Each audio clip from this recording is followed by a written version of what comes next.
What is up, guys? Diffusion Gaming here. Welcome to this video. This is going to be Warrior changes in patch 5.2. Enjoy. Alright, what is up, guys? So this is the MMO Champion patch notes, which are the official patch notes, same with the ones located on battle.net. And we are going to specifically look at Warrior class changes. This is for 5.2, which is scheduled to probably be released around February/March.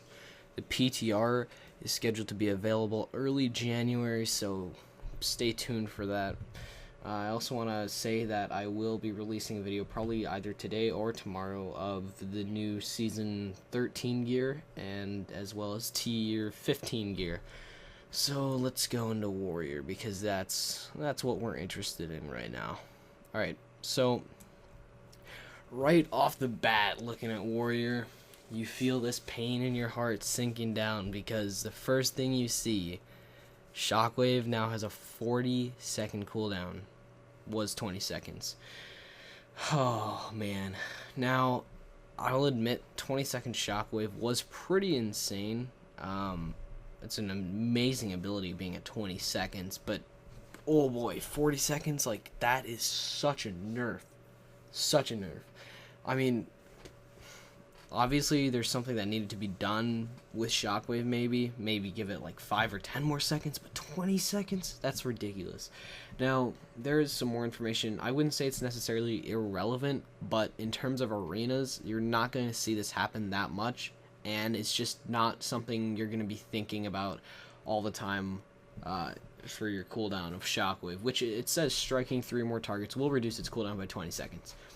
Now, maybe in 5v5 or Battlegrounds this is good, but the reality is when you're playing 3v3, well, first of all, let's go back to 2v2. 2v2 is completely irrelevant. You're not going to get that cooldown reduction, which means that this is they're basically saying that this is only usable in PvE and I guess 5s and 3s, but the problem is in 3s, you're not really going to strike 3 people at the same exact time, especially since Shockwave works in a cone ability. It's just not going to happen, really. I mean, it happens for sure. It happens sometimes where they're all lined up and you just throw down a Shockwave. Yeah, sure, that happens, but you're not going to want to... By the time they set up to where they're all stacked together and you can land a Shockwave, your 40-second cooldown's going to be up. So that's pretty much it on that. I mean, obviously these aren't final. Hopefully, in my case and other Warriors, that they're gonna maybe not go this extreme at the nerf, just because I play Warrior and stuff like that. Maybe for other classes they might be like, yeah, 40 second, I don't know, whatever, we'll see what happens. So Second Wind now causes a Warrior that has been reduced to 35% health or lower to regenerate 2% of their health per second, was 3%, and now generates 15 rage over 10 seconds. So, if you guys aren't familiar with Second Wind or you don't play Warrior, basically what Second Wind is when you drop below 35% health as a Warrior, every second you get 3% of your health back, and you get rage. So Second Wind is overpowered. I'm just going to put it, Second Wind is insane. Now, I do not disagree with this nerf, to be honest. I think it was a much needed nerf. I'm speaking from the perspective of half Warrior, half like being reasonable, kind of, because obviously I want changes in favor of my own class, but at the same time there's some things that gotta go. Now, Second Wind, it didn't get nerfed too hard, but it definitely it was something that was needed, I would say. Second Wind was absolutely insane. There's actually a video of Reckful on his Warrior named Anticide, and he is 1v3ing and against a Warlock and a Warrior, and he's not dying because of Second Wind. I think it's been nerfed since that video, but still, Second Wind's pretty good. Warbringer, it's not bad. I mean, the Warbringer now reduces the target's movement speed by 50% for 15 seconds, 8 seconds in PvP, in addition to its other effects. So what I'm gonna say just straight out right now is what this change is really going to do is it's either going to save you 30 rage or it's going to save you a global cooldown. So what I mean by that is when you do hamstring, that's a global cooldown. I don't think hamstring costs any rage, so that's fine. And then Heroic Strike also does the same thing. It slows them by 50%, but Heroic Strike also costs 30 rage. So if you're doing this just to slow, this isn't a bad. I mean, it's not negative. It's not insane, but it's not bad. I mean, it'll save you some time to line up more burst with Warbringer, because I think they're trying to make Warbringer more viable. I think Warbringer is actually viable. Vive plays with Warbringer, and I want to try Warbringer because, to be honest, it looks pretty good. It's really depends on the comp you're playing, though, to be honest. Like, if you're playing, I would say Warbringer would be very effective against probably like a double melee cleave, sticking to a healer and setting up burst, because you're not going, like, if you're playing a god comp, I would say probably don't do Warbringer, just because you're going to want more mobility against that comp. But yeah, enough talking about Warbringer. Let's go to the next one, which is irrelevant to Arms Warriors, but I'm just going to say it anyways. Shield Barrier now scales approximately 10% less efficiently with attack power. So Shield Barrier, basically how this ability works is it absorbs damage when you pop it, and it's not a cooldown, so you just need rage to pop it. And what it does is, depending on how much rage you have, it'll basically, I guess, shield / absorb more damage. And it also absorbs more damage based on your attack power. So this is basically, it's a minor nerf, but it's only for Prot Warriors. That's why I said it's irrelevant. So if you play Prot, yeah, but I don't really play Prot that much unless I'm doing RBGs, and I haven't really been fond of RBGs this season, so yeah. Stormbolt now deals 125% weapon damage, was 100%. Whew, Stormbolt, okay. Now, obviously, this is a buff. You don't need to be a mathematician to understand the difference between 125 and 100, but Stormbolt isn't amazing. Again, what they're trying to do, and you can really tell by all these patch notes, is they're really trying to make the new abilities more of an option than, like, having this cookie cutter build. Because while the new talents were kind of more, you had more of like a leeway with different abilities, there's still really a cookie cutter build, you guys. Like, there's still kind of like a best build. There always kind of will be a best build, but certain abilities are better for different comps. Stormbolt is an extremely situational ability, considering that it does 300% more weapon damage if the target is immune to stuns, which means it's basically just a weak damage dealing ability unless they're immune to stuns. So Stormbolt does 425% weapon damage if they're completely DR'd on stuns / immune. So it's so situational, but it's a lot of damage, but I still wouldn't advise using Stormbolt. Next one, Enraged Regeneration now costs 30 rage, was 60. Here's the thing about Enraged Regeneration. Even with the second wind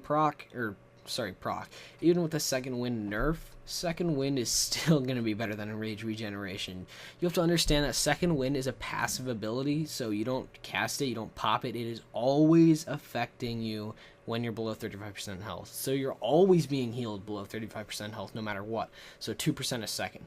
Enraged Regeneration, basically what it does is you pop it, it gives you 10% of your health, and then another 10% over, I think, 10 seconds.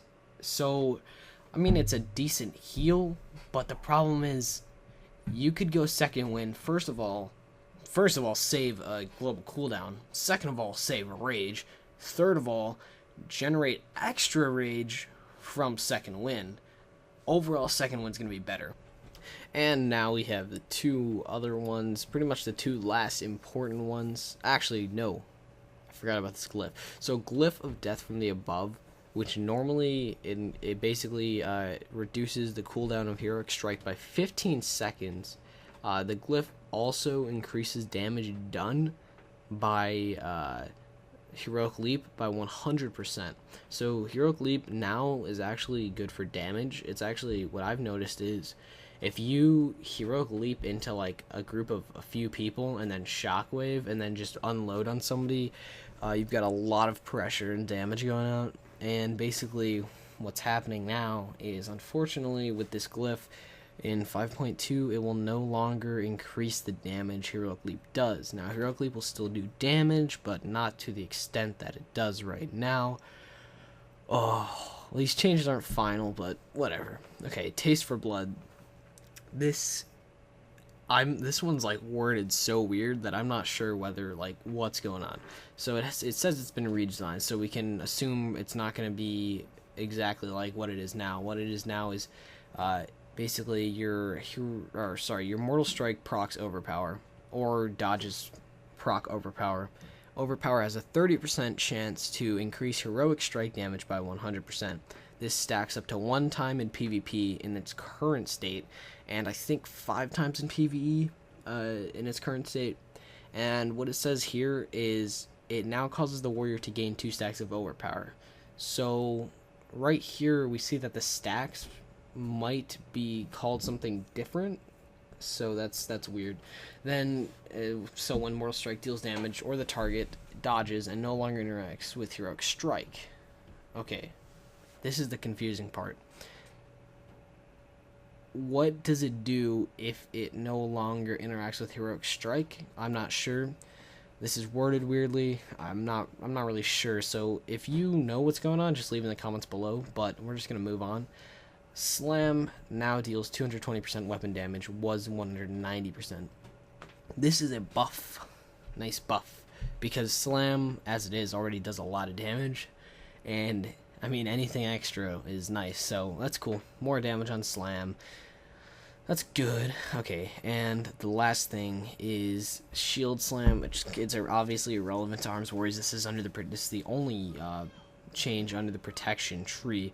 So the base damage of Shield Slam and Revenge has been increased by 150%, but their abilities now scale approximately 10% less efficiently with attack power. So essentially what this means is I think when you add it all together, it's still going to be a buff because it's only 10% less efficiently with attack power, and the damage itself is being increased by 150%. So I think that's overall a buff. I'd have to do some number crunching to figure that out, but yeah, so these are the warrior changes for 5.2. There's something else I want to point out though, guys. Rogues are getting buffed. I mean, seriously buffed. I'm not going to go over the actual talents, but oh my god, they're going to be doing pretty well next patch. I might do a mage patch change video because I also like to play mages. And yeah, so I also want to say, I think I said this before, that I will be releasing a video showing the new armor sets for tier 15 and season 13 gear. Thank you for watching.